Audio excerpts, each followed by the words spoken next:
Bueno.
Buen día, ¿se escucha bien? Sí, Buenos profe, días, sí se escucha. profe. Bueno, muy bien. 2 minutitos y empezamos.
¿Estamos listos? Sí, profe. Muy bien. Buen día para todos. Hoy vamos a hablar sobre microcirculación. Es un poco un tema pilar dentro de lo que es cardiovascular, ya que como dice aquí, es la escena final, ¿no es cierto? O sea, ¿qué significa la escena final? Es el objetivo de todo el aparato cardiovascular.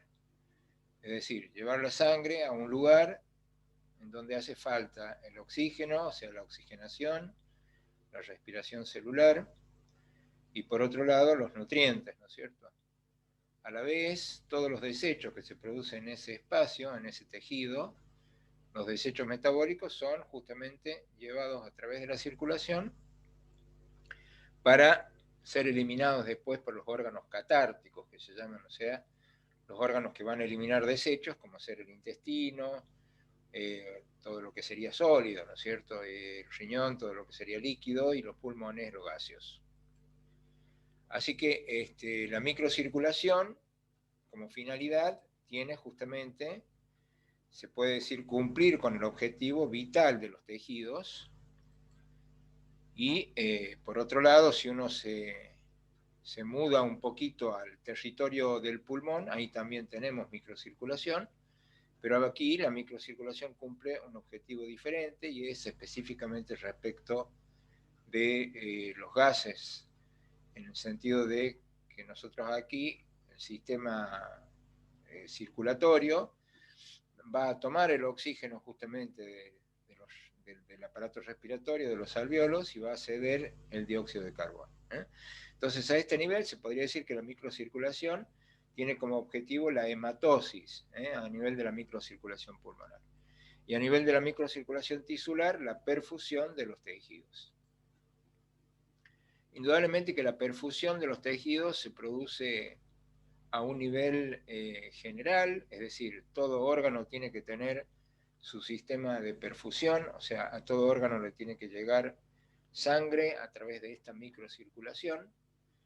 Y si uno se pone a contar un poquito los distintos territorios de la microcirculación, no solamente a partir de los órganos, sino también todo lo que sería el tejido somático, músculos, piel, hueso, etcétera. Y bueno, alrededor de 10.000 millones de capilares son los que están a cargo de irrigar todo este tejido.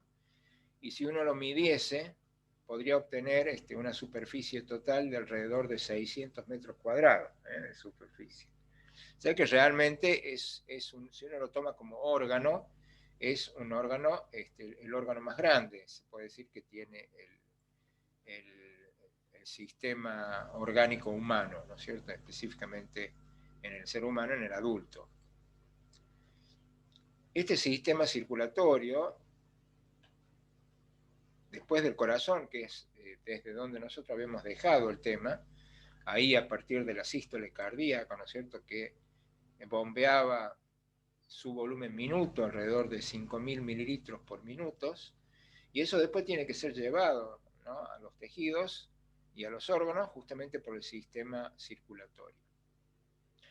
Y este sistema circulatorio, en realidad, que si nosotros partimos desde las grandes arterias, hablamos de la aorta principalmente, de la subclavia, de la pulmonar, y siempre va a sufrir el mismo camino, ¿no es cierto? Se empieza a ramificar y se empieza a hacer cada vez más finito, conforme llega a los tejidos, donde prácticamente el tamaño, ¿no?, más pequeñito, el diámetro más finito de un capilar se equipara con el diámetro de un eritrocito, que es el que tiene que pasar justamente por ahí.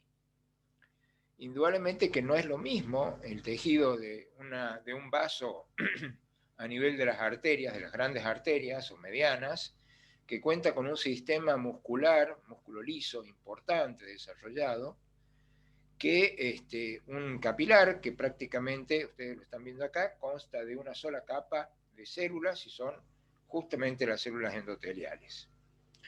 Inclusive el sistema venoso se diferencia del sistema arterial por el hecho de que es un sistema más de capacitación, de contención, no es un sistema que tiene desarrollado un músculo liso de la envergadura que tiene el sistema arterial. O sea que indudablemente vamos a tener diferencias acorde a las funciones de cada vaso en los diferentes sitios en donde tiene que actuar.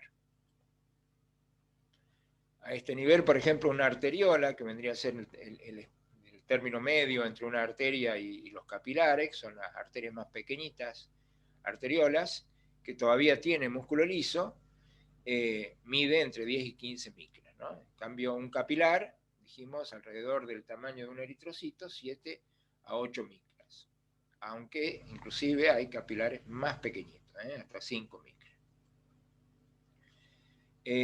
En algunos territorios ustedes van a ver que la arteriola, previamente a que se termina de ramificar para formar los capilares, tiene un engrosamiento de su capa muscular, del músculo liso, de una manera de que se teje como un esfínter, ¿no? Esto quiere decir como si fuera una zona de tejido muscular liso más desarrollada que acciona frente a diversas señales neurológicas, endócrinas, locales, para relajarse o contraerse y de esa manera permitir que la sangre circule, que entre a este territorio. O sea que el organismo tiene la posibilidad inclusive de que en caso de que esta zona esté muy irrigada, cerrar el esfínter precapilar y de esa manera obviar un gasto innecesario de energía y derivar esa sangre hacia otros territorios que requieren más oxígeno o más nutrientes. Aparte de los capilares arteriales, que son un poco, va a ser un poco el objetivo, ¿no? O sea, el territorio donde más vamos a estudiar todo esto de la perfusión, ¿no? De los tejidos, también hay que tener en cuenta los capilares venosos, que un poco van a ser los que van a llevar la sangre una vez que ésta haya cedido lo que trajo, es decir, el oxígeno, los nutrientes que quedan en los tejidos. Los desechos metabólicos van a empezar a pasar al territorio del capilar venoso. O sea que hay que pensar que así como hay un capilar arterial, hay también un capilar venoso. ¿Está bien? Y a esto hay que sumarle un tercer actor, que en este caso sería un capilar, pero que es linfático. Un capilar linfático se parece un tanto al capilar venoso, porque también tiene un sistema valvular que le permite desplazar la circulación en forma unidireccional, pero el capilar linfático, como después vamos a ver con más detalles, tiene otro sistema, ¿no?, de válvulas laterales que le permite inclusive introducir elementos más sólidos, más gruesos, de mayor volumen, inclusive como por ejemplo las proteínas, cosa que las venas difícilmente puedan absorber. Así que bueno, serían un poco los participantes, ¿no? Una arteria gruesa, una, perdón, una arteriola, ¿sí? Y después tienen el sistema de capilares arteriales. Luego vendrían los capilares venosos, después las vénulas o capilares que se van confluyendo para formar ya las venas un poquito más gruesitas, y por último las grandes venas, que van a ser las que van a llevar la sangre hacia el centro, ¿no?, del organismo, es decir, al corazón. Vamos a estudiar un poquito también el papel de la linfa y el papel en realidad del sistema venoso, que si bien todos parten y todos participan en lo que sería el sistema circulatorio, cada uno tiene funciones en sí mismo, ¿no?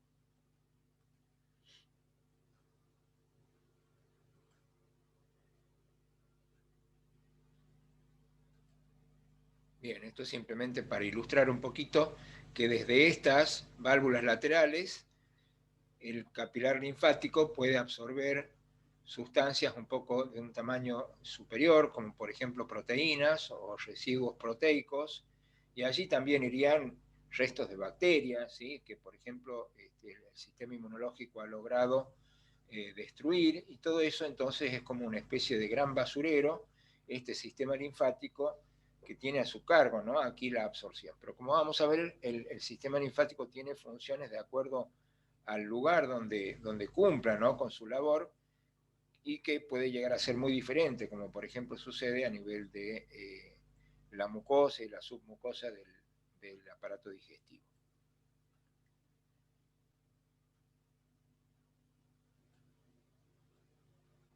También es importante entender de que la microcirculación va a tener aspectos diferentes de acuerdo al lugar donde nosotros la vayamos a estudiar. Por ejemplo, la microcirculación hepática, si ustedes se acuerdan un poquito de histología, lo que era un lobulillo hepático, y la constitución arquitectónica, ¿no? Tienen las hileritas de hepatocitos, los canalículos biliares, venosos, rama de la vena porta, y después los capilares arteriales, que todo es rama también de la arteria hepática.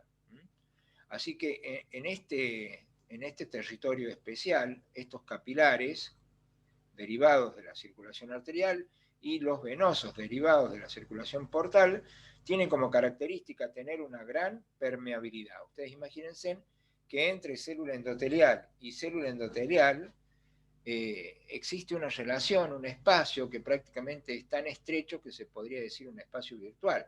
Pero en la medida de que estos espacios se separan conforme al lugar o al tejido donde estén, va a haber mayor o menor comunicación entre el espacio intravascular, que es el que está por dentro, en este caso del vaso, y el espacio intersticial, que es este espacio que está entre las células.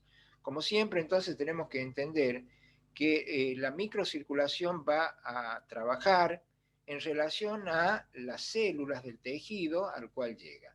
En este caso, por ejemplo, le es muy importante al hepatocito poder tener acceso, o sea, recibir todas esas sustancias que provienen de lo que el sistema portal puede recoger, ¿no? En la absorción de los alimentos, por ejemplo, de los distintos nutrientes. Entonces, es lógico entender de que acá el pasaje de sustancias tiene que realmente facilitarse, ¿no? O sea, tiene que estar a favor de que las sustancias pasen hacia el hepatocito.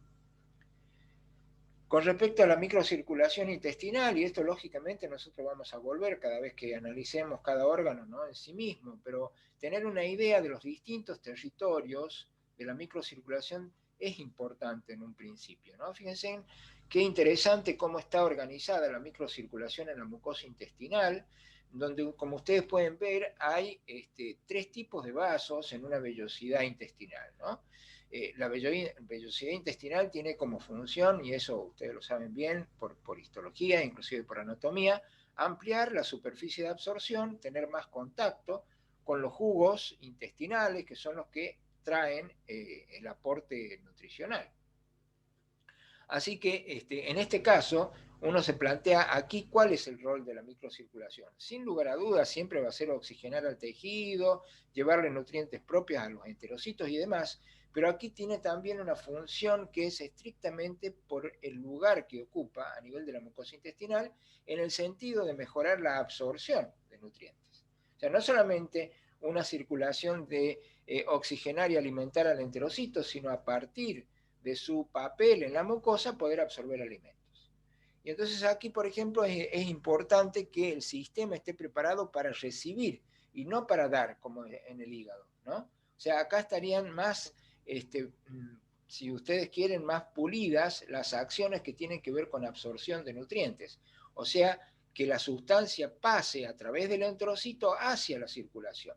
Y no al revés, como veíamos en el hígado, de la circulación al hepatocito, ¿no? Acá desde el enterocito a la circulación. Y como vemos, hay una red de capilares venosos que van a ser los que van a llevar todos estos nutrientes a ser derivados por el sistema portal hacia el hígado.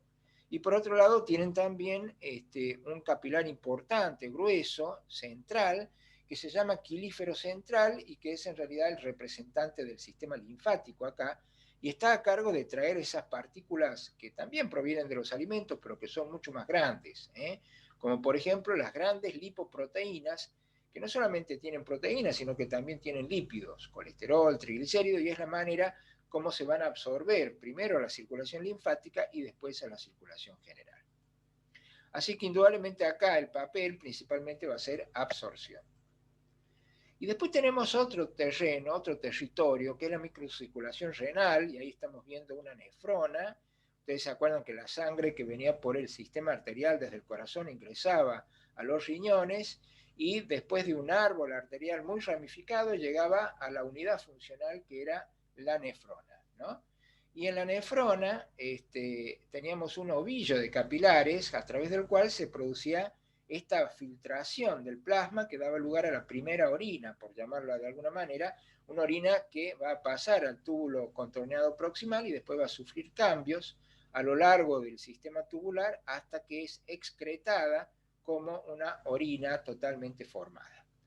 Ahora, volviendo, ¿no es cierto?, a los distintos territorios de los capilares, aquí nos encontramos con un capilar que corresponde al glomérulo, yo lo saco de acá y lo amplío para verlo acá, tiene como característica esta célula endotelial que la pared está fenestrada. ¿Qué quiere decir? Está agujereada. Tienen estos agujeritos chiquititos que si yo saco y amplío, voy a ver que realmente son como perforaciones. Entonces, no solamente acá entre célula endotelial y célula endotelial puede haber pasaje de ese ultrafiltrado plasmático que es la primera orina, sino que también a través de esos orificios del endotelio de los capilares glomerulares, ¿no? Y por otro lado, también algunas cuestiones especiales del propio tejido, ¿no?, del renal y especialmente del glomerular, en donde vemos estas células que un poco supervisan el grado de dilatación o de contracción de los capilares. Acuérdense que los capilares no tienen capa muscular, pero estas células sí tienen áreas contráctiles que pueden ampliar o pueden reducir el espacio por el cual se va a filtrar la orina, ¿no? Son los famosos podocitos, células que controlan qué es lo que se va a filtrar y cuánto de ello a través de la pared del capilar glomerular. Así que acá, sin duda, la principal función del sistema circulatorio, de la microcirculación, es la filtración, la preparación de esa primera orina. Y después también tenemos un territorio especial en sí mismo, que es la microcirculación cerebral, en donde es muy importante que se produzca un hermetismo, por llamarlo de una manera, de lo que es el tejido nervioso con respecto a la circulación en general. Entonces, si ustedes tienen células endoteliales, que son las que estamos viendo acá, en el esquema a la izquierda, las uniones entre célula endotelial y su vecina son muy estrechas, de tal manera que se han ideado llamarlas así, unión estrecha, y que evita el pasaje de sustancias, especialmente dentro de lo que sería el territorio vascular hacia el territorio cerebral, que es lo que está acá tratando de representarse en blanco, ¿no? Aparte de eso, también hay otro tipo de células que conforman parte de esa barrera hematoencefálica que está envolviendo a los capilares y que supervisa qué es lo que va a pasar hacia el cerebro, siendo el tejido cerebral uno de los más, si se quiere, delicados, ¿no es cierto?, y que más hay que cuidar respecto a la función tan importante, ¿no?, como regulador, como coordinador de muchas funciones en sí mismas. Así que bueno, esto por supuesto lo vamos a volver a ver cuando hablemos de función de la barrera hematoencefálica en esto de la relación entre la circulación y el parénquima cerebral. Podríamos decir que una de las funciones más importantes entonces de la microcirculación, aparte de su función siempre presente, ¿no?, de perfundir y de oxigenar, es la de defensa, ¿no?, de justamente funcionar como una barrera. A nivel coronario, el corazón es un órgano que realmente requiere muchísimo oxígeno, es uno de los órganos que más demanda de oxígeno tiene, alto consumo de oxígeno, elevada extracción de oxígeno por parte de sus células, de los miocitos, del endocardio, el pericardio, etc. Hay un efecto mecánico importante de la circulación, ese rozamiento permanente, y una distribución que no es igual en todas sus partes, y eso ha hecho de que las células del corazón, el llamado, si se quiere, endocardio, o sea, que vendría a ser el endotelio, pero a nivel cardíaco, ha sufrido cambios especiales en ese sentido, ¿no? Y lógicamente esto ha ayudado a ajustar entre la oferta y la demanda para que de esa manera tengamos una muy buena oxigenación de ese tejido que es el tejido cardíaco. Entonces, por ejemplo, vemos que todo este tejido puede producir mediadores y esos mediadores tienen que ver con la regulación propia de la microcirculación a este nivel, ¿no? Y en donde van a predominar los mediadores vasodilatadores, como por ejemplo la adenosina, adenosina es una sustancia liberada justamente por el tejido cardíaco en donde funciona por estas señales, ¿no? Cuando disminuye la PO2, que es la presión de oxígeno, o cuando disminuye el pH, ¿no es cierto?, en este territorio. Y después también el mismo endotelio que libera ese factor relajante propio del endotelio, que indudablemente cuida, es el que está guardando, ¿no es cierto?, una muy buena oxigenación de este tejido, que lógicamente no se puede dar el lujo de funcionar sin oxígeno. Si hay un órgano que no puede funcionar en anaerobiosis, es el corazón. Entonces, óxido nítrico, prostaglandinas, este factor hiperpolarizante o también conocido como relajante, y el mismo péptido natriurético que nosotros ya vimos cuando hablábamos de regulación del gasto cardíaco, son todos factores que tienden a proteger el tejido cardíaco de que tenga siempre muy buena circulación y muy buena oxigenación. Así que bueno, la relajación del músculo liso de las arterias, las pequeñas arterias del corazón, que son las coronarias, debe estar 100% asegurada. Siempre, si ustedes tienen que elegir entre los estímulos que van a producir localmente señales para que haya mayor relajación o mayor constricción de estas pequeñas arterias, la oxigenación es la que va a ir en primer lugar. Es decir, que el oxígeno es el elemento que más tiene en cuenta el tejido para producir señales locales que van a relajar o van a contraer el músculo liso de estas pequeñas arterias. Bueno, hemos hablado un poquito entonces de lo que se trata, ¿no es cierto?, de esta área, ¿no?, donde se produce la perfusión, que tiene que ver principalmente con estos tres protagonistas: el capilar por parte de las arterias, capilar arterial, el capilar venoso y también el capilar linfático. Ahora, nosotros teniendo en cuenta esta red vascular, vamos a ponerla o vamos a engancharla, si se quiere, con un marco de las células del tejido en donde va a actuar. Que eso, como vimos, va cambiando de acuerdo a cada órgano. A ese tejido celular propio de cada tejido, que es en donde va a funcionar la microcirculación, le vamos a llamar intersticio, ¿no? Entonces hay que tener en cuenta no solo lo que va por dentro de este territorio vascular, que sería lo que estamos viendo aquí en imagen, vean la cantidad de elementos que circulan, ¿no es cierto?, por esos pequeños capilares, sino que también lo que hay por fuera de ellos, es decir, las células propias del tejido y el espacio entre las células llamado espacio intersticial o intercelular. Espacio intercelular, intersticial, se lo puede llamar de las dos maneras. Y indudablemente que también aquí vamos a tener un fluido circulante, o sea que este magma construido por células también está bañado por un líquido que es el líquido intersticial o intercelular. Todo corresponde al espacio extracelular. Repasando los compartimentos, aquí también los podemos ver. Aquí dentro de la célula estaría el intracelular, por fuera de ella el extracelular, que está compuesto por un lado por el intercelular o intersticial y por el otro lado por el intravascular.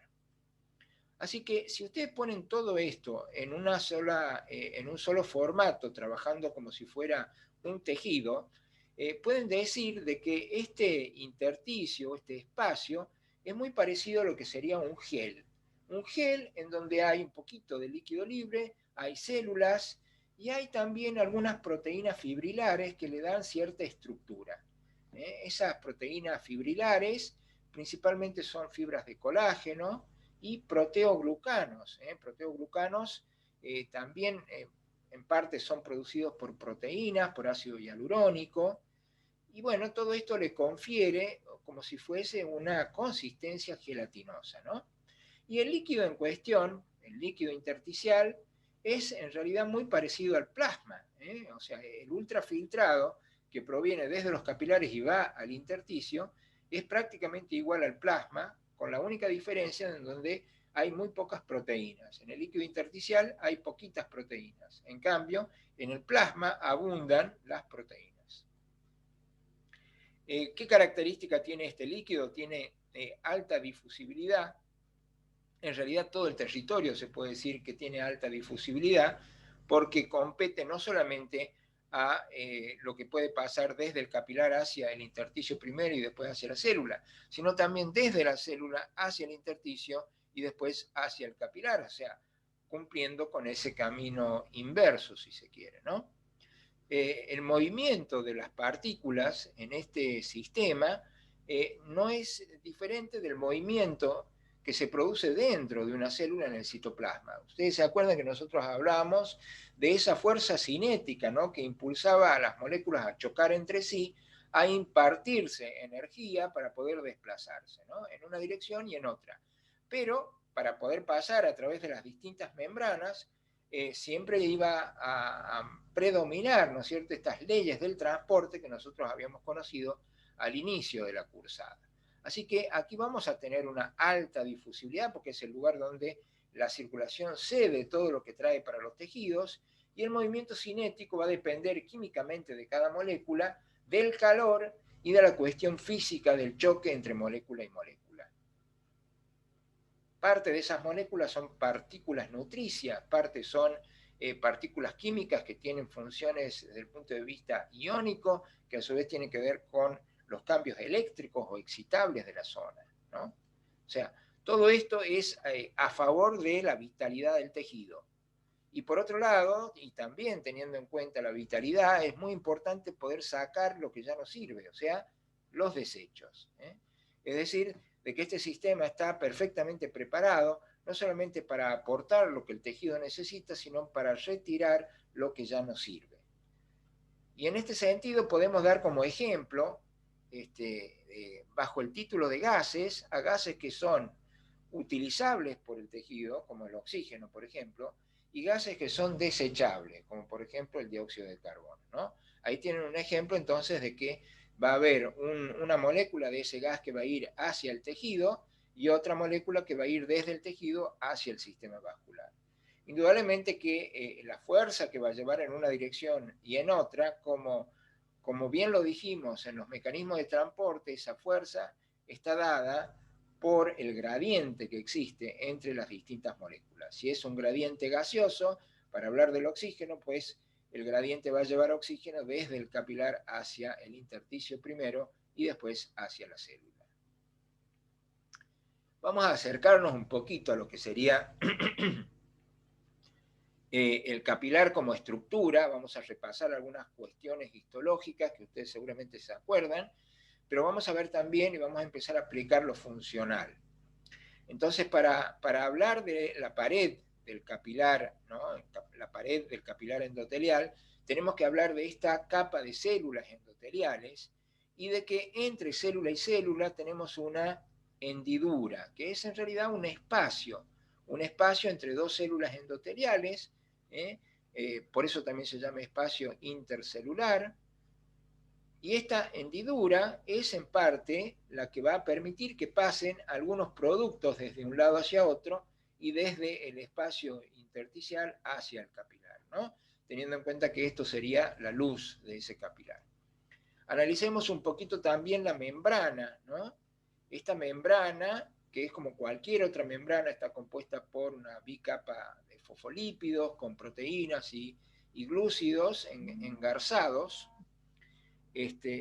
Indudablemente que eso es común a todas las células, pero en este caso tiene, como siempre dijimos, alguna cuestión especial, ¿no?, de esta parte del tejido y de la célula que lo constituye. Por ejemplo, estas hendiduras, ¿la ven? Estas hendiduras que son como unas cuevitas, por eso se llaman caveola, ¿no? Es como que la membrana que da para adentro se invaginara, ¿ven?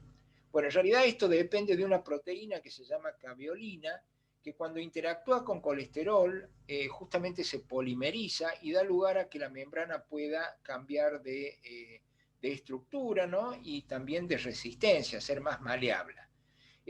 Digamos que esta membrana se puede cerrar en algún momento, entonces la caveola se transforma en una vesícula interna. Y cuando esta vesícula englobó parte del plasma que hay dentro de este capilar, lo puede llevar hacia el otro extremo y después nuevamente cede la membrana, esta vez que da hacia la parte de afuera, y el contenido se exocita, es decir, se vuelca hacia el espacio extracelular, en este caso del endotelio, ¿no? Así que de esta manera vemos que existe una barrera entre el capilar y el espacio que está por fuera de él, pero hay maneras muy importantes de cómo se puede comunicar. De esa manera nosotros podemos ver de que cuando uno toma un capilar que pertenece a la red arterial, es decir, que es el que trae sustancias que son útiles al tejido, vamos a considerar que en el esquema este sería el tejido a perfundir, ustedes van a ver vectores que están señalando la fuerza que tiene el paso de las partículas desde el capilar hacia el tejido, ¿no? Hacia el espacio intercelular, hacia las células en sí. Entonces, el tamaño de esos vectores es muy importante si uno lo compara con los vectores amarillos, que están un poco indicándonos el grado de absorción de las sustancias, ¿no? O sea que no es que el capilar arterial únicamente va a filtrar a favor del tejido, sino que la fuerza mayoritaria va a ser a favor del tejido, pero también va a recibir algunas micropartículas en sí mismo.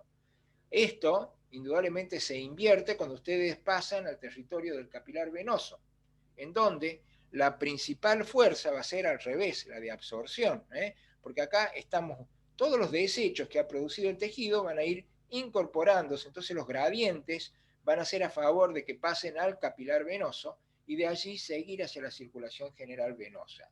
O sea que los vectores de la absorción son mayores y los vectores de la filtración son menores. O sea, que no es que el capilar únicamente filtre y el capilar venoso únicamente absorba, sino que las proporciones se invierten y entonces tenemos este ciclaje, ¿no? Que se puede ver en el esquema con la filtración que es mayoritaria en el capilar arterial y la absorción que es mayoritaria en el capilar venoso. ¿Eso está claro? Sí, profe. Muy bien. Nuevamente nos vamos a encontrar con nuestro amigo, aquel de la regulación intrínseca del corazón, ¿se acuerdan? Nada más que este era Ernest Starling, aquel era Frank Starling, pero bueno, son todos de la misma familia, si se quiere. El tema es el siguiente. Los factores que van a regir estos gradientes tienen que ver con fuerzas que Starling estudió y han recibido el nombre en honor al fisiólogo que las estudió como fuerzas de Starling. Entonces, eso nosotros lo vamos a estudiar en detalle para saber exactamente cuáles son esas fuerzas de Starling, que alrededor de ellas un poco está construido todo el circuito, ¿no es cierto?, de perfusión de los tejidos. Vamos a hablar un poquito más de la membrana endotelial y de algunos aspectos que son fundamentales y que van a hacer a que los tejidos se puedan perfundir, que puedan eliminar sus desechos y que mientras tanto la circulación no se detenga, porque eso también es un punto fundamental para que se cumpla esta fisiología de la microcirculación. Entonces vamos a nuevamente subrayar que el oxígeno es el factor determinante de la microcirculación. Es el que le va a dar un poco señales al terreno para que llegue y se retire más cantidad de sangre que en otro momento. Por decirlo de otra manera, tejidos bien oxigenados no necesitan mayor circulación. Tejidos menos oxigenados requieren mayor oxigenación. Y esto, que parece tan lógico, ¿no?, a veces puede llegar a ser el punto de inflexión entre el sufrimiento del tejido por falta de oxígeno, esto que nosotros ya conocemos como la isquemia. Entonces, fundamental el oxígeno, porque el oxígeno va a dar la señal para que se produzca mayor llegada de sangre. Y para que se produzca mayor llegada de sangre tiene que pasar dos cosas. Primero, el diámetro de ese vaso sanguíneo se tiene que dilatar, tiene que aumentar el diámetro, y segundo, tiene que haber mayor impulso. Entonces, si hablamos del territorio arterial, ese impulso está generado por el corazón como motor y está mantenido para la elasticidad de las arterias, por esa capa de elastina. Y en el caso del territorio venoso, ya no tanto actúa la bomba cardíaca, porque aquí ya prácticamente se ha perdido toda la presión que traía el corazón, impulsando la sangre, y acá ya van a jugar otros valores para que la sangre vuelva si se quiere, en un terreno bastante menos propicio para circular, teniendo en cuenta que se tiene que, por ejemplo, elevar desde los miembros inferiores hasta el corazón en contra de la gravedad, ¿no? Especialmente si la persona está cómoda.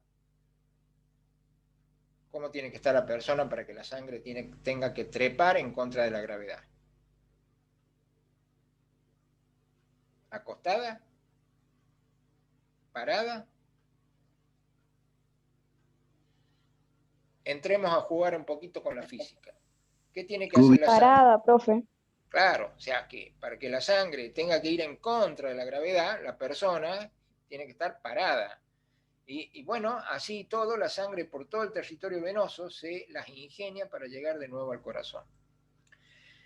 Las sustancias liposolubles, subrayamos eso, pasan libremente. Y acá tenemos algo que es fundamental con respecto a qué, a los gases, ¿verdad? O sea que tanto el oxígeno como el dióxido de carbono no necesitan ni los poros, ni las fenestraciones que vimos en el territorio renal, por ejemplo, ni tampoco las hendiduras, ni siquiera los canales vesiculares de las caveolas, para poder pasar de un lado a otro del capilar o hacia el capilar. ¿Por qué? Porque son liposolubles. Y entonces, directamente a través de la membrana y gracias al gradiente de presión que los traen y los llevan, pueden hacer su pasaje.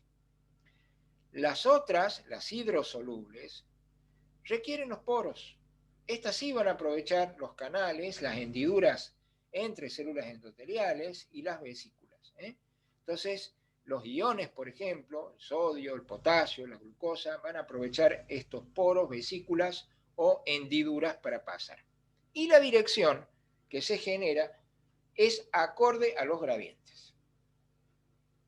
A no ser que tengamos una bomba energética que está representando el transporte activo primario, ¿verdad?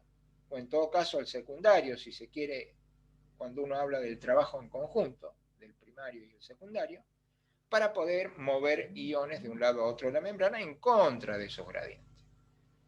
Pero en general, la alta difusibilidad se produce a favor de cada gradiente. Estas fuerzas de Starling, entonces, que nosotros empezamos a conocer, generan pasaje de partículas hacia el capilar o hacia el intersticio. Estas fuerzas van a ser quienes van a impulsar las partículas de un lado al otro de la membrana.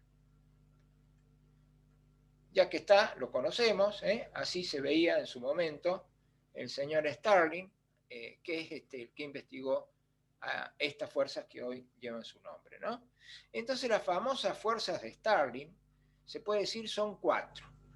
Una es la presión capilar, que en realidad conocemos más como presión hidrostática capilar, porque se empezó a estudiar con, digamos, ejemplos que tenían que ver con el agua y la presión con la cual se le infundía el agua para que pase a través de una membrana semipermeable. Entonces se hablaba de presión hidrostática.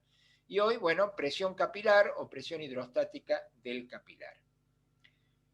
Si nosotros seguimos un poquito dentro del mismo capilar, vemos que existe una fuerza que es opuesta a la fuerza del capilar.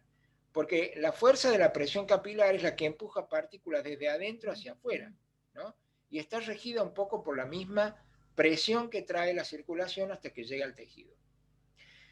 En cambio, la presión coloide osmótica plasmática está generada por proteínas que están en el mismo capilar y que tienen esa avidez por el agua, que justamente ustedes conocen como ósmosis, y que se puede decir, esa presión coloide osmótica plasmática va a traer agua, a traer líquidos sobre esas proteínas.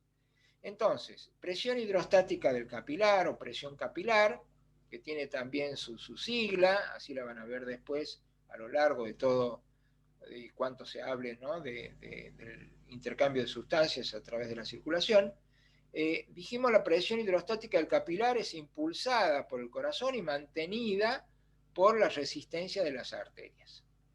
Mientras que las partículas sólidas que se encuentran dentro del vaso sanguíneo, y especialmente las proteínas, y de ellas la que más importancia tiene por su envergadura y por su cantidad es la albúmina, es la que va a atraer sobre sí misma, ¿no es cierto?, especialmente agua, y esta es presión coloide osmótica plasmática, que se simboliza de esta manera. Vamos al territorio por fuera del capilar, o sea, al territorio intersticial o intercelular o extracelular, extravascular, si ustedes quieren. Y en este caso, acá también hay cierta presión intersticial de los propios tejidos, es decir, una presión que ejerce el tejido contra el capilar. Y en este caso, es una presión que nosotros podemos cuantificar y que va a ir en contra de esa presión hidrostática del capilar, ¿no?, que estaba dado justamente por las fuerzas de la circulación, gasto cardíaco por resistencia periférica, que también, entre otras cosas, esto es igual a presión arterial, ¿no? Y entonces en contra tenemos la presión del líquido intersticial. Y seguimos un poquito por el intersticio, ¿y qué es lo que vemos? Que si bien dentro de los vasos existe la mayor cantidad de proteínas, en el intersticio también hay proteínas, menos, mucho menos, pero hay. Y entonces estas también un poco van a traer agua, haciéndole la contra a este vector que habíamos analizado en un principio. ¿Cómo la vamos a llamar esta fuerza? Fuerza presión coloide osmótica del líquido intersticial.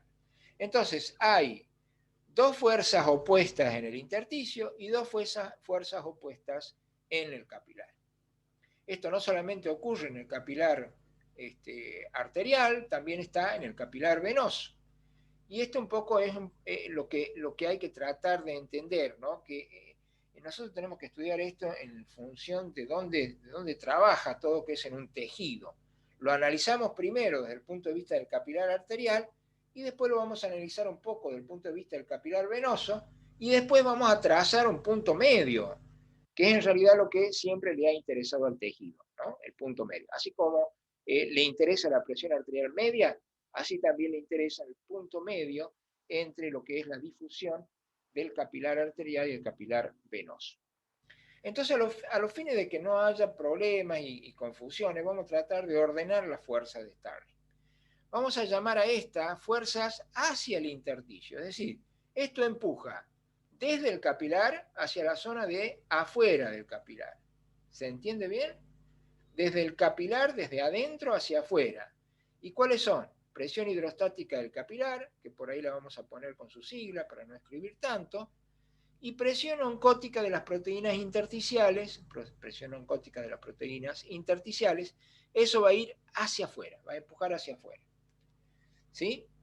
Esto pertenece al mismo capilar, esto pertenece al intersticio. Y después están las presiones hacia adentro, o sea, son las presiones que se le oponen a este punto anterior. ¿Cuáles son las presiones hacia adentro? Hacia adentro nosotros, ¿cuáles son las fuerzas más que las presiones? Una es la presión oncótica de las proteínas del plasma, que absorbe agua sobre sí mismo, eso que se llama presión coloide osmótica de las proteínas del plasma, y la otra es la presión hidrostática del intersticio. Es la propia presión del tejido que hace hacia o en contra del capilar. Entonces, de esta lucha, si se quiere, porque existe como una especie de suma algebraica, ¿no?, porque cada uno se la puede cuantificar numéricamente, tanto hacia afuera, tanto hacia adentro, la igualdad, lo que va a quedar es tanto, y entonces yo puedo sacar una resultante que se llama, como les puse aquí abajito, presión neta de filtración. La presión neta de filtración sale de esta ecuación matemática, en donde presión hidrostática del capilar menos presión hidrostática intersticial menos presión oncótica de las proteínas, esto es hacia, ¿no es cierto?, el capilar, más presión oncótica intersticial. Eso es hacia afuera. Entonces, si ustedes repasan las siglas, van a encontrar los representantes de cada una de estas siglas en el esquema anterior, que son un poco las variables que participan en esta ecuación. Lo vamos a dejar anotadito ahí y vamos a ver desde el punto de vista práctico cómo trabajan en común. Entonces yo voy a hacer un análisis que en parte es matemático y en parte también es lo más cerca a lo fisiológico, en donde pongo toda la fuerza de Starling a trabajar en conjunto, como realmente sucede. Entonces, fíjense, la presión arterial, que está generada por el trabajo cardíaco y las arterias, imprime una presión que va disminuyendo conforme se va ramificando el árbol arterial, desde la aorta, donde había 120/80, con una presión media entre ahí alrededor de los 90, y cuando yo llego ya al extremo del capilar, voy a tener una presión hidrostática que se ha disminuido mucho a casi 30 milímetros de mercurio. Entonces miren cómo ha bajado. Esto hace una fuerza hacia afuera. Ahora, yo tengo acá las proteínas del plasma, principalmente la albúmina, que me están ejerciendo una atracción, una fuerza que, si bien principalmente va a absorber agua, también la puedo calcular y vale 28 milímetros de mercurio. En contra de esto, tengo una presión intersticial, presión hidrostática intersticial, que en este caso le puse un signo negativo. ¿Por qué? Porque en realidad está dada por el trabajo de los capilares. El trabajo de los capilares es de generar una presión absorbente que ayude a que las partículas y los líquidos que están de más en el intersticio puedan pasar a la linfa y de ahí ser retirada por este famoso basurero tan importante que tenemos. Entonces acá también es una fuerza, pero vean cómo va del capilar hacia el intersticio, ¿no? ¿Por qué? Porque acá hay como una succión, como si ustedes pusieran la boca de una aspiradora acá, ¿está bien? Y eso me está absorbiendo el líquido, partículas, con una fuerza de 3 milímetros de mercurio, ¿bien? ¿Y qué más tengo? Tengo poquitas proteínas, no tantas, pero también hacen una fuerza osmótica a favor del intersticio, que vale 8 milímetros de mercurio. Si me corro un poquito y veo qué es lo que pasa exclusivamente en el extremo venoso, voy a ver que la principal diferencia es la presión hidrostática, que como se ha ido diluyendo, porque acá ha pasado mucho hacia el intersticio, y ha bajado y ha quedado en 10. De estas 30 que había de milímetros de mercurio, aquí 10. No ha cambiado mucho las proteínas y la situación del resto del tejido, por lo tanto las otras fuerzas prácticamente se mantienen. Lo único que cambia son los 10 milímetros de mercurio, ¿no?, de fuerza, que ha disminuido la presión hidrostática capilar. ¿Y acá qué tengo en el intersticio? Bueno, tengo lo que conocemos, las células de ese tejido, un tejido periférico cualquiera, puede ser músculo, por ejemplo. Acá hay un material fibrilar muy finito, colágena, proteoglucanos, ácido hialurónico, que forma como una estructura fibrilar que sostiene, por un lado, el líquido, y por otro, el líquido intersticial, por otro lado, también las células, y le da ese aspecto de gelatina, ¿no? Es el gel intersticial. Acá lo estamos viendo bien cómo trabaja. Y entre medio, entre lo que sería un capilar linfático, un capilar arterial, un capilar venoso, las células y el tejido intersticial, se forman espacios. Estos espacios son como riachuelos, ¿no? O sea, como que la molécula de agua puede ir, ¿no?, desplazándose de un lugar a otro por esos espacios que dejan todos los componentes.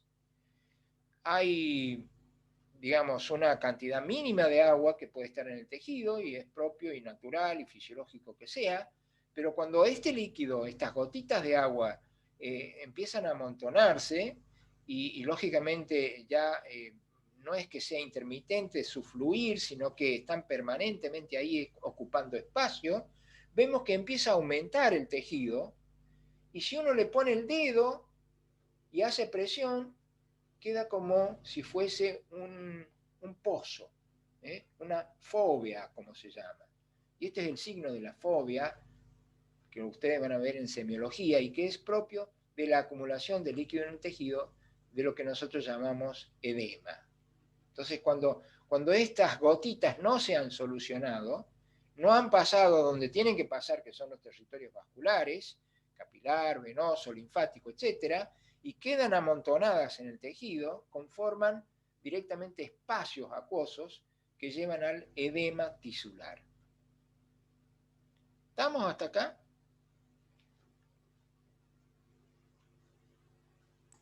Sí, profe.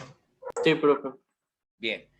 Seguimos entonces un poquito más y yo lógicamente imploro a vuestra imaginación, porque esto yo sé que indudablemente hay que construirlo en la mente, por eso es difícil, ¿no? Pero uno se tiene que imaginar. Entonces, en esta diapositiva lo que hicimos es juntar el capilar arterial de un lado, que lo teníamos de este lado, ¿se acuerdan? Venía con 60 milímetros de mercurio, y el capilar venoso que estaba acá, y pusimos algo en el medio, que vendría a ser un capilar medio entre lo que serían las fuerzas arteriales y las fuerzas venosas. Entonces dijimos que en realidad las fuerzas de Starling no se modificaban mucho, salvo que en el capilar venoso bajaba mucho la presión hidrostática y de 30 pasaba a 10. Entonces yo acá tengo un término medio en el capilar medio que se ha calculado y estadísticamente en la mayoría de los tejidos, pero también tiene variaciones, se puede decir que está alrededor de los 17 milímetros de mercurio. Entonces, esta es la presión que tiene un capilar medio en un determinado tejido puede ser el territorio de los miembros inferiores, por ejemplo. Lógicamente que eso puede variar con otros aspectos que tienen que ver, por ejemplo, con la posición. Si está acostada la persona, si está parada, si está sentada, eso va a cambiar. Porque va a tener todo el efecto de la gravedad sobre la columna de líquido, en este caso de sangre, que está haciendo presiones, está jugando presiones. ¿No? Entonces, miren, yo tengo hacia afuera presión hidrostática capilar, tengo hacia afuera presión hidrostática intersticial, que varía 3. Entonces, lo normal es que yo lo vaya sumando, ¿no es cierto? Y tengo hacia afuera también la presión oncótica de las proteínas intersticiales, que valía 8. Entonces vayan sumando mentalmente, y la única en contra es la presión oncótica de las proteínas del capilar, que en este caso siempre vale 28, por lo menos en este territorio.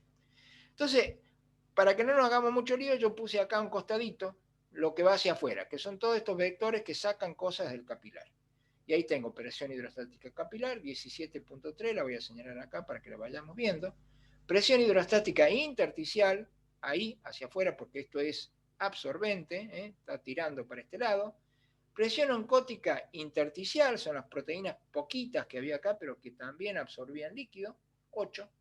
Entonces, si yo sumo todo esto, me da 28.3. Hacia afuera. Y, como dijimos anteriormente, la única hacia adentro, pobrecita aquí, solita, presión oncótica de las proteínas plasmáticas. ¿Cuánto vale? 28. Entonces, hacia adentro yo pongo 28. 28.3 hacia afuera, menos 28 hacia adentro, me queda 0.3 hacia afuera. Ahora, este 0.3 que parece nada, si ustedes lo dejan andar durante todo el día y no lo solucionan, no lo retiran del intersticio, del tejido, se va a amontonar y al final del día van a tener ustedes un edema más grande que su cabeza. Para eso es tan importante entonces que funcione el capilar linfático, que es el encargado de retirar la diferencia entre las 4 fuerzas de Starling. Entonces, si yo no tengo funcionando el capilar linfático, como vamos a ver que ocurre en ciertas enfermedades, por lógica, lo primero que va a pasar es que el miembro, si se trata del miembro, se va a hinchar. Y si se trata de una cavidad, va a haber líquido que se va a amontonar en esa cavidad. Como puede ser la cavidad abdominal, o la cavidad pleural, o la cavidad pericárdica. Todos los lugares o espacios que conforman cavidades tienen que solucionarse de esta manera. Con este tipo de trabajo en comunidad de los 3 sistemas vasculares. La presión hidrostática intersticial es ligeramente negativa. Eso hay que tenerlo en cuenta y es una de las cosas que más por ahí confunde, ¿no? Porque esto es una fuerza, como dijimos, como si esto fuese un aspirador. Por eso es que esto es negativo, por eso es que esto suma hacia afuera. Y entonces la diferencia que se genera del choque de la fuerza es retirado por el capilar linfático.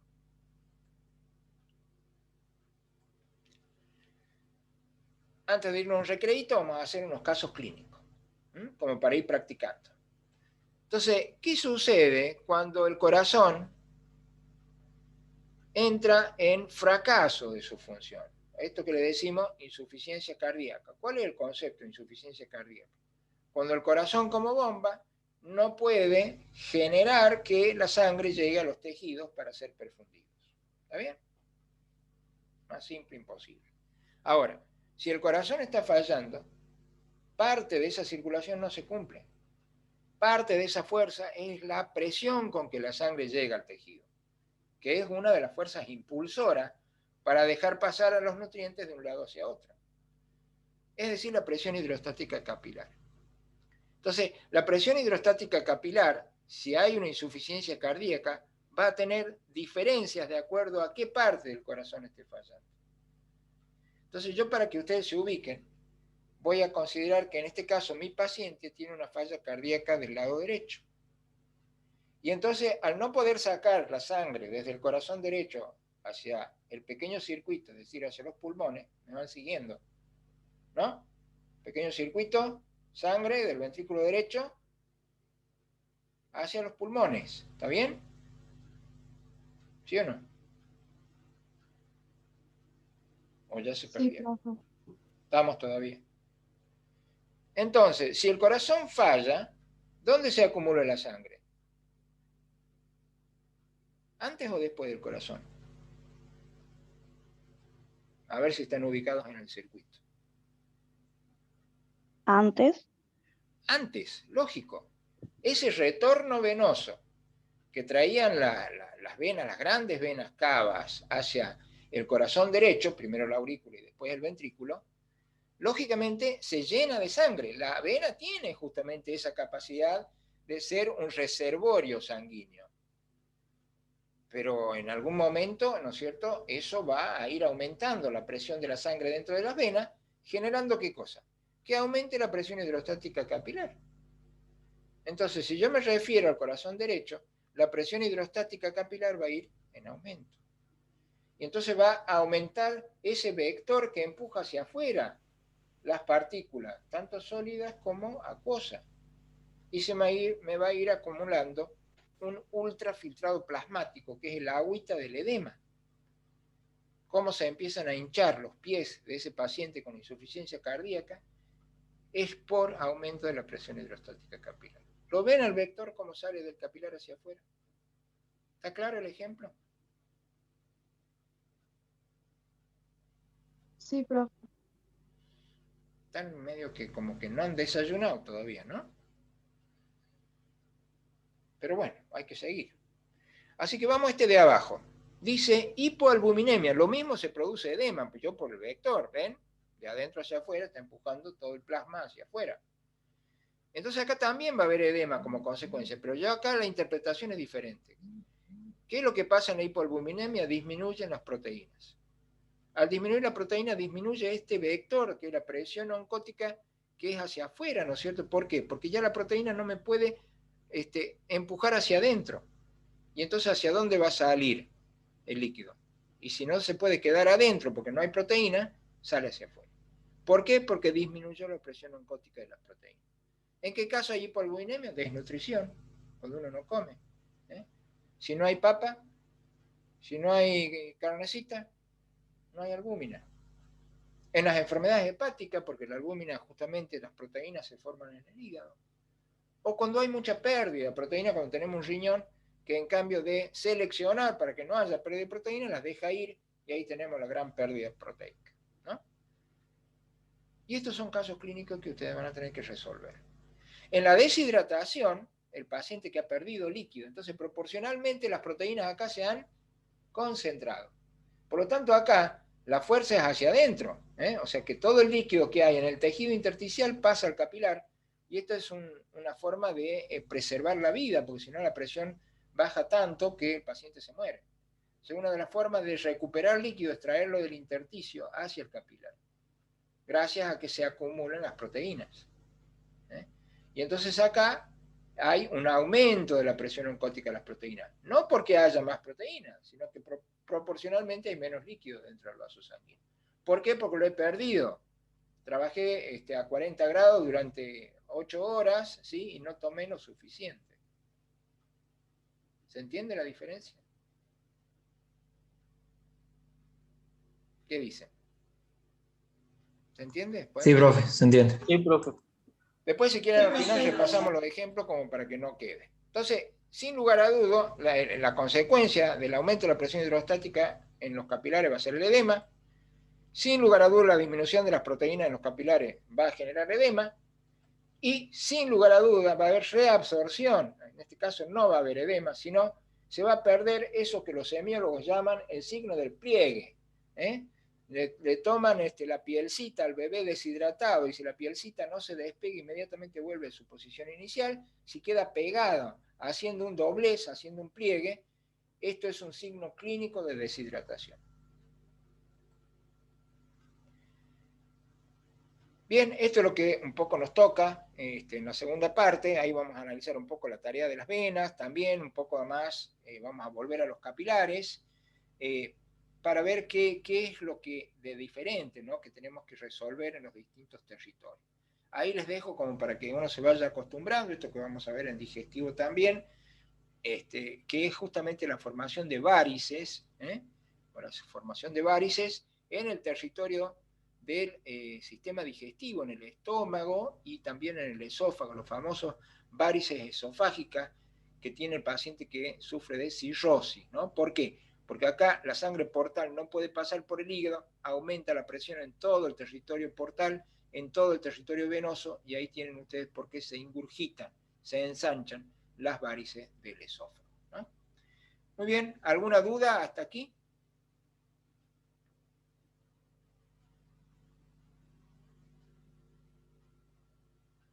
¿No hay dudas? No, Nos profe. encontramos en 10 minutos. Bueno, Bueno. profe, gracias. Muy bien.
¿Listo? Seguimos. Bueno, profe.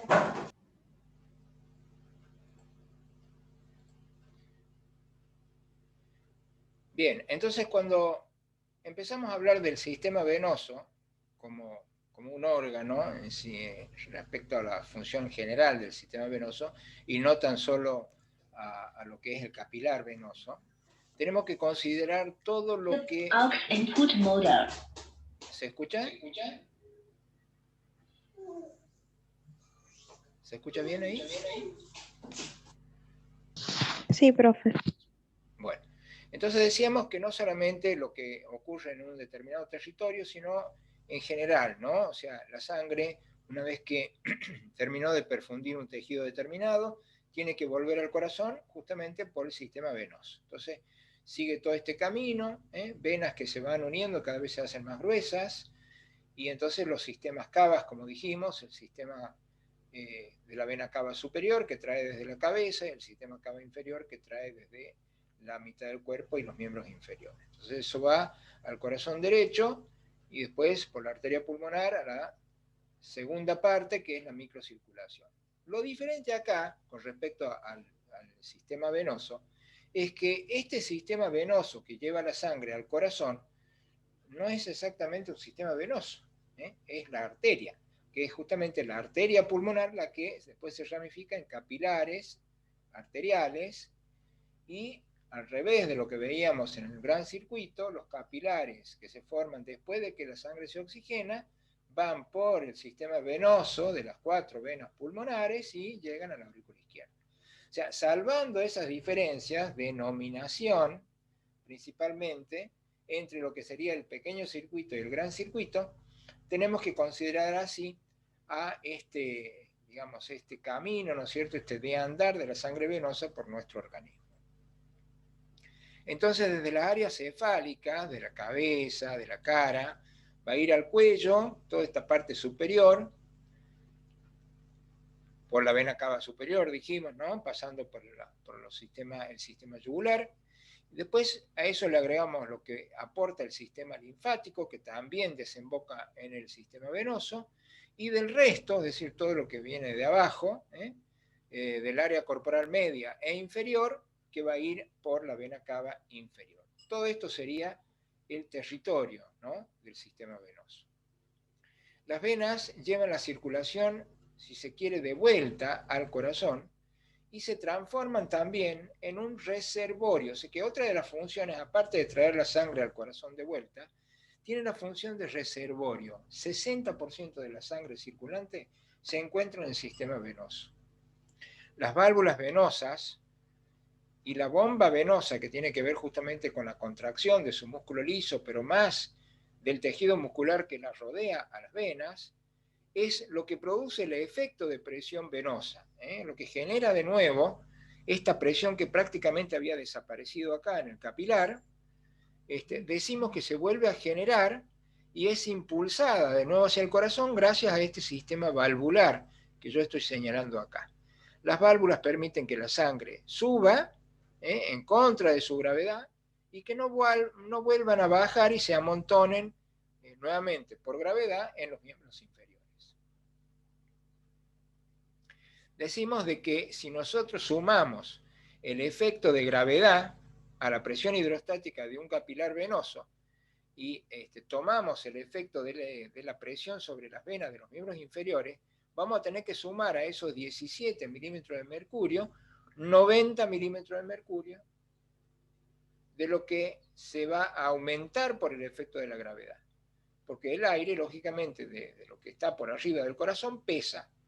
Y ese peso hay que agregarlo al territorio principalmente venoso, que es el que más le va a costar trasladar la sangre, justamente porque no cuenta con la bomba cardíaca para eso. Tiene una bomba, que es la bomba muscular, de los músculos que están a la vuelta de los miembros inferiores especialmente, pero también de los miembros superiores, y en donde eso es lo único que va a tener este sistema para empujar eso y algo del músculo liso, que es menos importante que en el territorio arterial. Entonces el sistema venoso, se puede decir, se dilata más, la complianza, o sea, la posibilidad de dilatarse y no hacer presión o no generar hiperpresión lleva a 24 veces más, la distensibilidad 8 veces más que el territorio arterial y el volumen 3 veces más. Es decir, que acá te podemos contener, como se dice, el 60% de la volemia.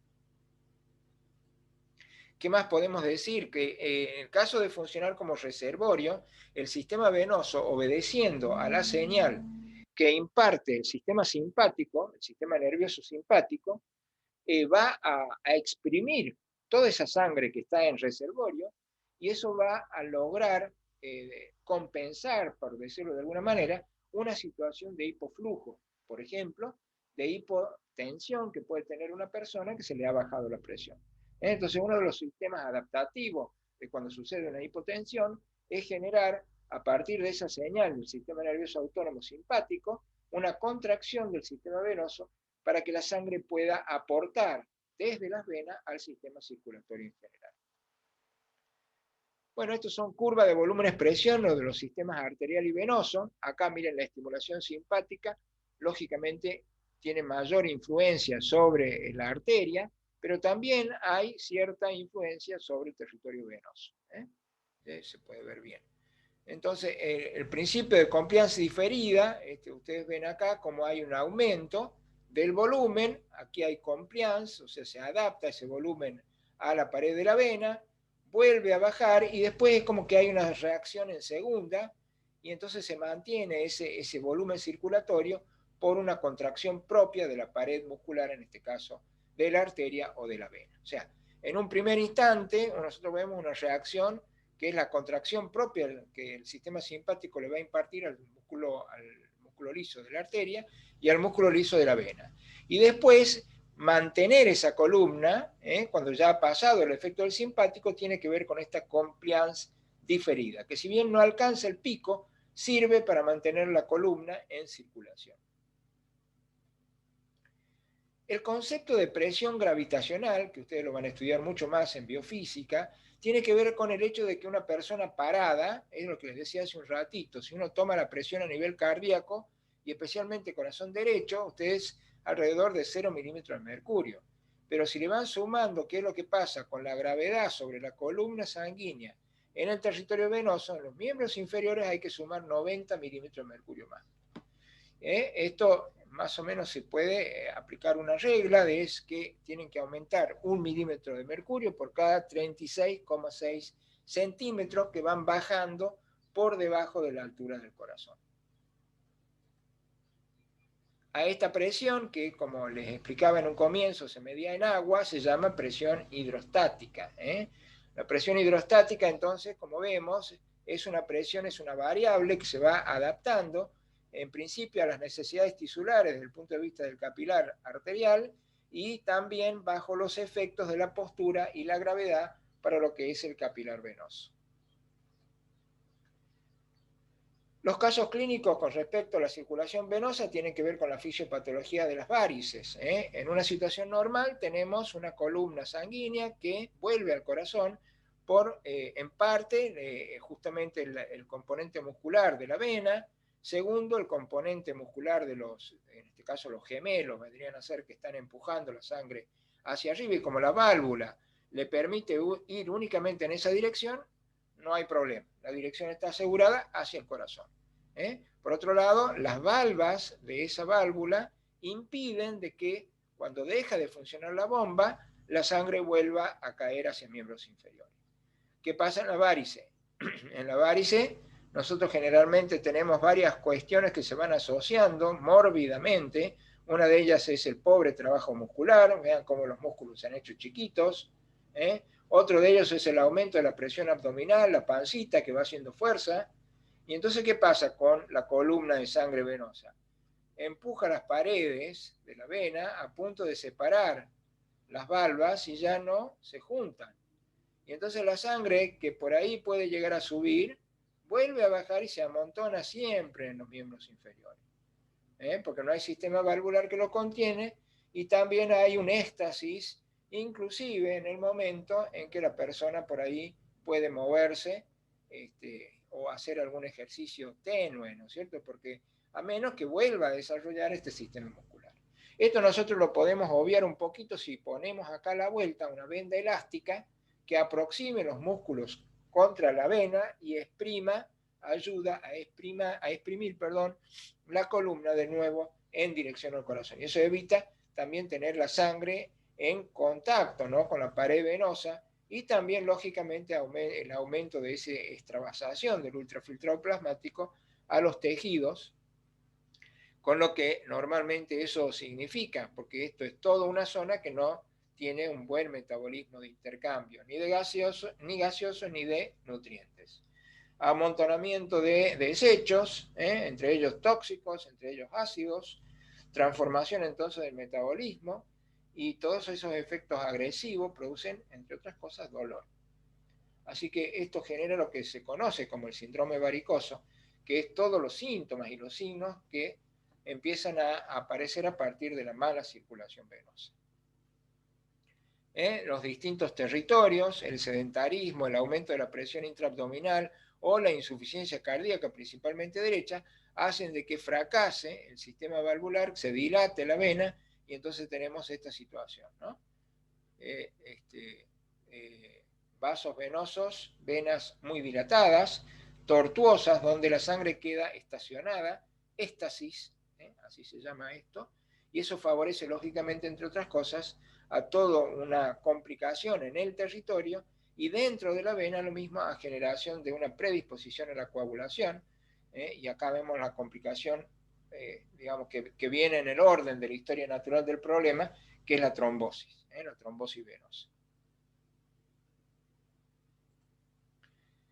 Con respecto a la linfa, bueno, se puede resumir, ¿no?, la función, ustedes eso lo van a leer en extenso en el capítulo que tiene que ver con la linfa en el libro, pero si uno lo resume, tiene que traer a mención, ¿no?, todo esto que hablábamos de la linfa en inmunidad, con sus estaciones, ¿no?, los ganglios linfáticos, donde sufren la activación los distintos componentes, ¿no?, de la inmunidad adquirida, principalmente cuando se contactan con diversos antígenos. Entonces hablamos de inmunidad, porque gracias al sistema linfático también se puede dar lugar y cabida a restos bacteriológicos que después van a servir como fuente antigénica, o bien directamente microorganismos que van a ser localizados por el sistema inmunológico y destruidos a nivel de las estaciones ganglionares.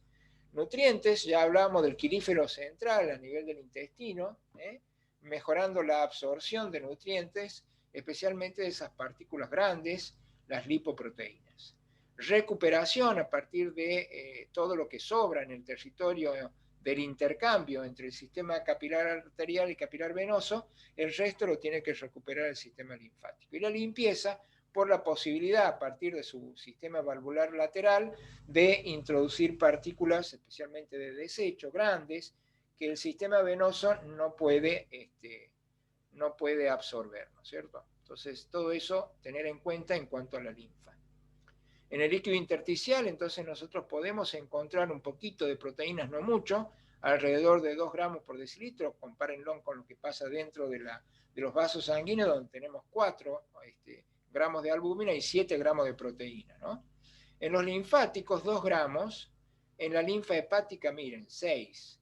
Esto es por justamente el tipo de circulación que tiene el hígado, en donde los grandes espacios interendoteliales permiten que pasen no solamente partículas pequeñitas, sino también proteínas, y desechos y fracciones de proteínas que le van a servir al hepatocito, entre otras cosas, para todo lo que significa el metabolismo intermedio. En el intestino vamos a poder encontrar en la linfa hasta 3 a 4 gramos por decilitros. O sea que si ustedes comparan esta cantidad de proteínas que hay dentro de la circulación, es diferente de acuerdo a dónde ustedes lo vayan a querer dosar. Entonces, es muy diferente en un linfático hepático que en un líquido intersticial de un territorio periférico, ¿no?, del organismo. Y en el intermedio, a nivel del intestino. Eso con respecto a las proteínas. Las grasas, nuevamente, ¿no?, el quirífero central, aquí tienen el kilomicrón, que es absorbido, es llevado a la circulación, y ahí está ingresando a la circulación venosa, a partir de esa intersección que hay entre el sistema linfático y el sistema venoso en la vena subclavia izquierda. El kilomicrón absorbiéndose por el quirífero central, y esto lo vamos a volver a ver cuando hablemos de circulación del aparato digestivo en el intestino. Distintos planos, distintas partes de ese territorio linfático hasta que llega de nuevo a ser parte de la circulación venosa. Y acá lo que vemos es lo que semiológicamente ustedes van a catalogar como una linfangitis. Esto es decir, esta persona ha tenido una lesión en la palma de la mano, ahí ingresó la bacteria y los microorganismos han sido captados por el sistema linfático y entonces hacen un caminito que se tiñe de rojo porque todo está inflamado, entonces tiene los 4 signos de la inflamación. Entonces duele, está de color rojo, está caliente y tiene tumefacción, está hinchadito ahí. ¿Y eso hasta dónde? Hasta el ganglio, ganglio de la flexura del codo, ganglio en la axila, y esto es el camino que sigue, ¿no? la infección a través del sistema linfático, tratando de ser contenida por las distintas líneas defensivas. ¿Ven cómo se va dando de la mano y se va relacionando todo con todo, ¿no? Miren lo que pasa cuando hay factores que modifican el flujo linfático. Este es un paciente que tiene, indudablemente, seguramente tiene una dificultad en que el drenaje vascular de su miembro superior izquierdo se alteró, no hay ninguna duda al respecto. Entonces, ¿qué factores modifican ese flujo linfático? Bueno, en realidad cualquier factor que aumente la presión del líquido tisular, o sea, la presión que existe por fuera del capilar linfático que apriete en contra de la linfa va a generar que el flujo linfático en principio aumente hasta donde pueda. Llega también a un límite donde ya no puede retirar más y entonces todos esos elementos que deberían ser derivados son retenidos en esta forma de edema. El edema a causa de un problema linfático tiene diferencia con respecto al edema venoso por el hecho de que no se olviden de que las partículas sólidas que puede retirar la linfa del territorio, de un determinado territorio, le confieren una consistencia más sólida, ¿no? A esa hinchazón. Entonces uno habla de edema duro cuando habla del edema linfático en comparación del edema blando que es de origen cardíaco. Si disminuyen las proteínas plasmáticas, se va a alterar, ¿no es cierto?, el pasaje de líquido desde las venas al intersticio y eso va a apretar al sistema linfático. Si aumenta la presión hidrostática capilar, igual. Si aumenta la presión oncótica de las proteínas tisulares, porque hay una inflamación en el tejido, es como que hay más partículas sólidas en el intersticio. Eso retiene agua, retiene ultrafiltrado plasmático de inflamación y produce tumefacción. Esa tumefacción aprieta sobre los capilares linfáticos. Cuando falla el sistema valvular linfático, así como las venas, también las válvulas linfáticas pueden sufrir un deterioro. Cuando hay contracción o dilatación del músculo linfático, se altera el flujo linfático. La presión por fuera del vaso linfático, inclusive con algún tipo de elemento sólido, como puede ser, por ejemplo, un tumor o la misma contracción muscular, o cuando hacemos un masaje linfático, ¿ven? Cuando por ahí el médico solicita, ¿no?, generalmente a la gente de kinesioterapia, que hagan un tratamiento con masaje linfático, tiene que ver con eso, ¿no? Con exprimir paulatinamente la zona para que el sistema linfático pueda retirar todo este componente, ¿no?, líquido y de partículas sólidas que se ha ido amontonando, ¿no?, en ese territorio.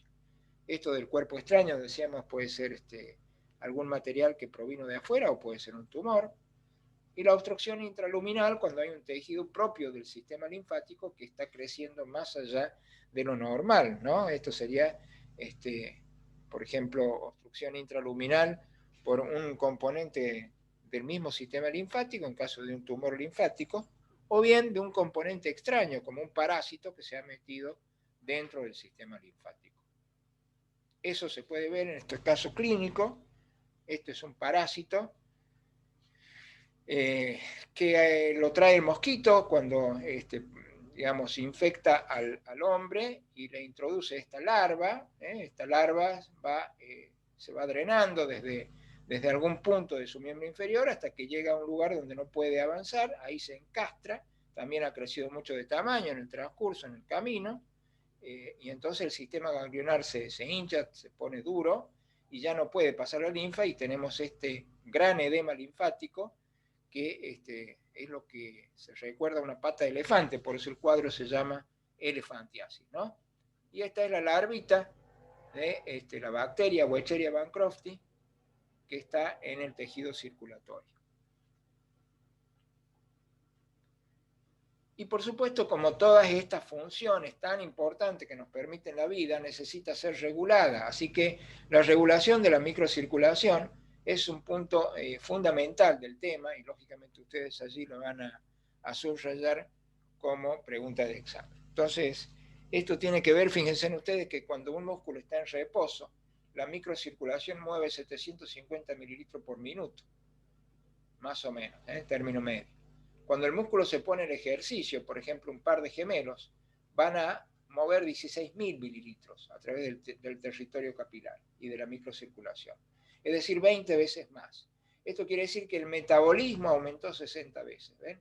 Entonces, para dar solución a este aumento de los requerimientos por parte de las distintas células, en este caso especialmente célula muscular, es que necesitamos que haya una adecuación de la llegada de sangre, de la llegada de oxígeno y de la llegada de nutrientes. Para eso, el sistema de la microcirculación tiene un mecanismo a corto plazo para regular y un mecanismo a largo plazo. Es lo mismo que la presión arterial. O sea, el mecanismo a corto plazo, para dar ejemplos, la adenosina y otros elementos vasodilatadores que tienen que ver con la demanda de oxígeno. La hiperemia reactiva es una reacción por reflejo que tiene el sistema vascular en donde trae más sangre a una zona que previamente estaba obstruida. Digamos, ustedes tienen una obstrucción en una coronaria, se empieza a formar un trombo, el paciente empieza a sufrir un infarto.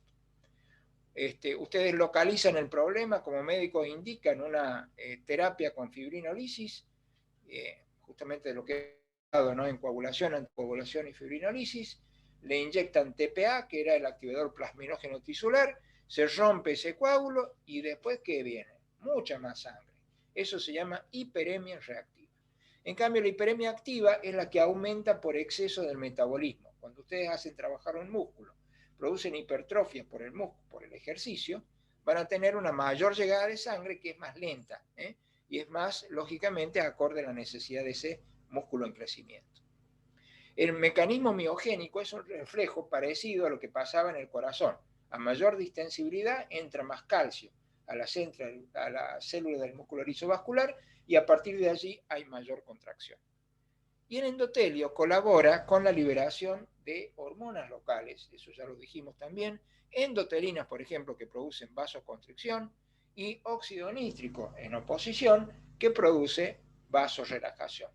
Aquí, con el óxido nítrico, se relaja el músculo liso de estos sistemas circulatorios. Hay mecanismos a largo plazo en donde intervienen otro tipo de hormonas, como por ejemplo la angiogenina, y también de los factores de crecimiento. Entonces ustedes tienen un factor de crecimiento del endotelio vascular, un factor de crecimiento derivado de plaquetas y un factor de crecimiento de fibroblastos. Aparte de la angiogenina. Todo eso tiene que ver con el crecimiento y desarrollo de nuevos vasos sanguíneos. Entonces, de repente, cuando uno puede entender por qué el cardiólogo le indica al paciente que haga una rehabilitación después de un infarto, una rehabilitación cardiológica, en un servicio de kinesioterapia especialmente ideado a tal fin, en donde lo que van a intentar es recuperar zonas del corazón que no están recibiendo buena circulación porque sus arterias originales están tapadas por arterias nuevas, que se van a generar por una demanda justamente, ¿no? de oxígeno y de nutrientes a partir de un ejercicio que es totalmente controlado, que se va a hacer despacito, a los fines de no llevar a que sufra el tejido falta de oxigenación, pero que a la vez va a disparar todos estos mediadores para que se generen nuevos vasos sanguíneos. Y esta es un poco la manera definitiva como tiene el sistema cardiovascular para rehabilitar una zona que estaba sufriendo de involución por falta de circulación, ¿no?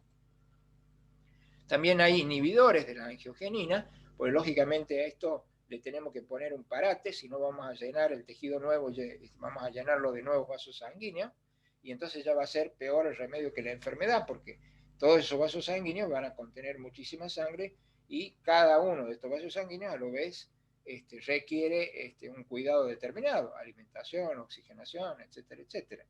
Entonces tenemos la angiostatina y la endostatina, que son dos hormonas locales también que equilibran y ponen freno a la formación de nuevos vasos sanguíneos. En cuanto a la regulación, hay también un efecto que se conoce como remodelamiento del tejido muscular del vaso sanguíneo, y son cambios en la pared vascular por efecto del aumento de la presión arterial o del aumento del flujo sanguíneo. O sea que esto es un mecanismo que en principio es de adaptación frente a un mayor pasaje de sangre a mayor presión, que en estas arterias grandes produce hipertrofia muscular que es visible. La arteria, eso se lo puede ver en una simple radiografía de tórax, en donde ustedes ven un botón aórtico que está aumentado de tamaño, que es justamente donde la aorta hace la curvita, ¿no es cierto?, por arriba del corazón, y en donde se hace en un preparado, pueden ver la capa muscular muy crecida. En cambio, en las arterias pequeñas se produce remodelación eutrófica, que es contracción por el efecto miogénico sin hipertrofia. En las grandes hay hipertrofia, en las pequeñas no debería haber hipertrofia. Si hay hipertrofia, hay un proceso patológico. Y esto es un esquemita de la angiogénesis.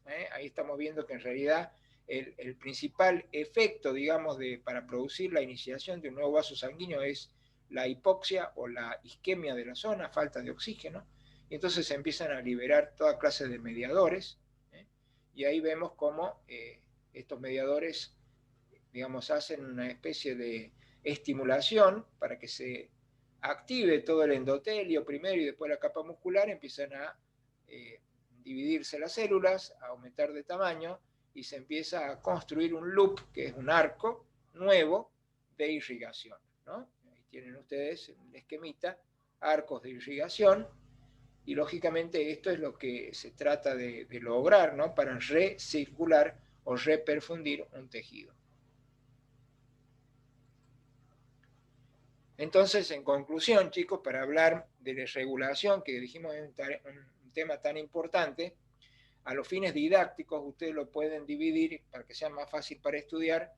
La regulación se divide en la constricción de la pared de la arteriola para aumentar la pared en sí o el esfínter precapilar, ¿no?, para aumentar la circulación de un territorio, o bien la dilatación. La constricción de la pared va a traer menos sangre y la dilatación de la pared de la arteria va a traer mayor llegada de sangre. Entonces, los mecanismos son neuronales, que principalmente derivan del sistema nervioso autónomo. En este caso el simpático es el que va a producir constricción. También tenemos un sistema local, en donde tiene que ver con las mismas necesidades del tejido, y en donde los factores que pueden llevar a que localmente el músculo liso se contraiga son la reacción miogénica, esta que tenía que ver con el aumento del calcio, ¿se acuerdan?, que venía después de una distensibilidad. El aumento de PO2, con una zona está muy irrigada, entonces el músculo no necesita tanto oxígeno. La presencia de endotelinas o algún tipo especial de prostaglandina que se llama 2-alfa y que es constrictora, ¿no? El tromboxano A2 lo conocemos de las plaquetas, ¿verdad?, y de la formación del tapón plaquetario y del fenómeno de vasoconstricción, que es parte del fenómeno de hemostasia. Ese sería el segundo fenómeno local. Y el tercero, que es hormonal, pero se refiere a las hormonas sistémicas, tiene que ver, por ejemplo, con la hormona antidiurética o vasopresina, que actuando sobre un tipo de receptores especiales produce aumento de mediadores vasoconstrictores, ¿no? Después tienen la adrenalina, que actuando sobre receptores alfa-1 produce vasoconstricción, y la angiotensina 2, que también produce vasoconstricción. Y estos serían todas hormonas de tipo sistémica, ¿no? La vasopresina Ustedes saben que proviene, se sintetiza en el hipotálamo y se libera de la parte posterior de la hipófisis. En cambio, el sistema de la vasodilatación, que permite aumentar la microcirculación de un territorio, también tiene los tres parámetros, el neuronal, pero aquí el simpático es el que está inhibido, este que estaba activo acá, aquí está inhibido. Se puede decir que hay cierta participación del parasimpático, especialmente en glándulas salivares y genitales, donde el parasimpático produce vasodilatación. El efecto local se produce porque falta oxígeno, esto es una señal, dijimos era la más importante para que se produzca vasodilatación, o bien se liberan todos estos mediadores, adenosina, PCO2, que es un desecho del propio metabolismo, ¿verdad? Aumento de hidrogeniones, que es una situación de mayor acidez en el medio, o aumento de potasio, la hiperpolarización, ¿no es cierto?, de la membrana muscular, en este caso el músculo liso, va a producir relajación vascular. El aumento del óxido nítrico, el aumento de prostaglandinas de tipo vasodilatadoras, como la E2 y la I2, este factor relajante del endotelio, y distintas cininas, un grupo de mediadores que produce vasodilatación, puede provocar también dolor y prurito, como por ejemplo la bradiquinina y la calidina. Y por último, también podemos hablar de un efecto hormonal sistémico para producir vasodilatación, y acá tienen paradójicamente a la misma adrenalina que acá producía vasoconstricción por efecto alfa-1, acá produce vasodilatación por efecto beta-2. Acetilcolina, histamina y endotelina, pero la endotelina no vasoconstrictora, que era justamente esta, productora acá de vasoconstricción, sino una endotelina que actúa sobre otro tipo de receptor, produciendo relajación. El ATP también es un potente relajante.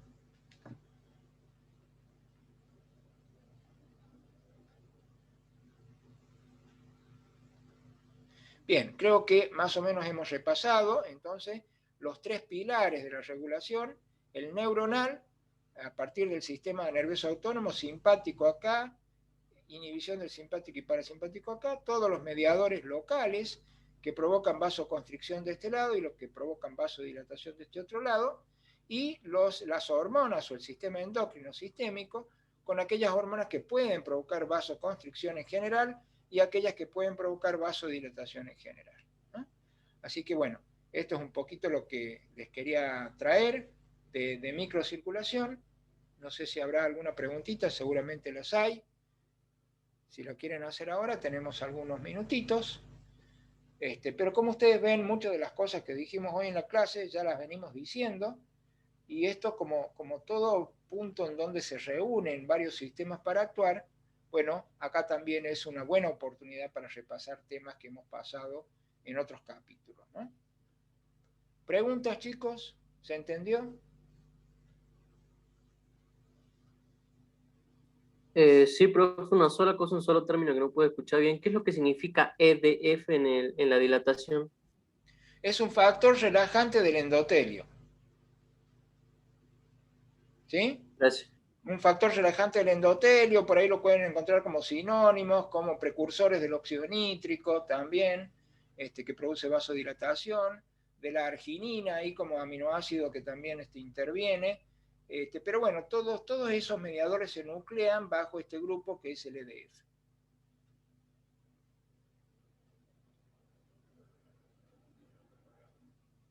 ¿Sí? ¿Se entendió? Sí, profe, gracias. ¿Alguna otra duda? Profe, en el caso de la adrenalina que actúa en la contracción y en la distensión, ¿se podría decir que es una retroalimentación negativa entonces? No, en realidad lo que hay que interpretarlo es que adrenalina en este caso viene por sangre. No es la misma adrenalina que libera por ahí el simpático en una situación de un nervio, que sería un manejo neuronal. Estos son en realidad hormonas. La adrenalina, como ustedes saben bien, es una de las catecolaminas que produce la médula suprarrenal, ¿no? Y entonces cuando llega vía sanguínea a este territorio puede producir, de acuerdo al receptor sobre el cual trabaje, un efecto vasodilatante, que lógicamente va a tener la regulación vasoconstrictora en algún momento, no tan solo por adrenalina, sino por todos estos factores, y de acuerdo a cuál pueda actuar en qué situación, va a haber una, digamos, predominancia del efecto, de un efecto sobre el otro, ¿no? Entonces, por ejemplo, si vos tenés acá adrenalina actuando como vasodilatador, va a llegar un momento que cuando la necesidad de sangre pase y ya no haga falta vasodilatar, van a actuar principalmente todos estos como más potentes, produciendo el inicio de una vasoconstricción. Y en la parte de la adrenalina que puede estar en el lugar y puede seguir actuando, lo hará, pero sobre otro receptor. No se puede hablar de retroacción negativa porque no se trata de un solo elemento, ¿no? Como ustedes ven, son muchos que están participando a la misma vez. ¿Se entendió, José? Sí, profe, gracias. ¿Alguna otra preguntita?